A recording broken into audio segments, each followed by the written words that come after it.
স্বাগত ঘরোয়া দিনলিপিতে। আজকে নিয়ে চলে এলাম বেশ অন্যরকম একটি চিকেনের রেসিপি। এর জন্য একটি পাত্রে চিকেন নিয়ে তাতে ফাটানো টক দই, স্বাদ মতো লবণ ও কিছুটা গোলমরিচের গুঁড়ো দিয়ে ভালো করে মিশিয়ে নিয়ে ১.৫ ঘন্টা ম্যারিনেট করতে হবে।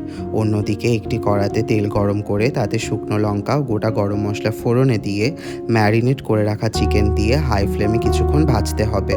তারপর এতে পেঁয়াজ কুচি, আদা, রসুন ও টমেটো বাটা দিয়ে ভালো করে মিশিয়ে নিতে হবে। এরপর এতে স্বাদমতো লবণ দিয়ে আবারও কিছুটা মিশিয়ে নিয়ে ঢাকনা চাপা দিতে হবে। চিকেন থেকে কিছুটা জল ছাড়লে ঢাকনা সরিয়ে তাতে আগে থেকে ভেজে রাখা আলু ও বেসিক কিছু গুঁড়ো মশলা দিয়ে ভালো করে মিশিয়ে ঢাকনা চাপা দিতে হবে। চিকেন কষে এলে ঢাকনা সরিয়ে তাতে আগে থেকেই ফুটিয়ে রাখা গরম জল দিয়ে ঢাকনা চাপা দিতে হবে। মাংস ভালোভাবে সেদ্ধ হয়ে গেলে ঢাকনা সরিয়ে ওপর থেকে গরম মশলার গুঁড়ো ছড়িয়ে দিতে হবে। ভিডিওটি দেখার জন্য ধন্যবাদ। ভালো লাগলে দয়া করে ঘরোয়া দিনলিপিতে সাবস্ক্রাইব করবেন।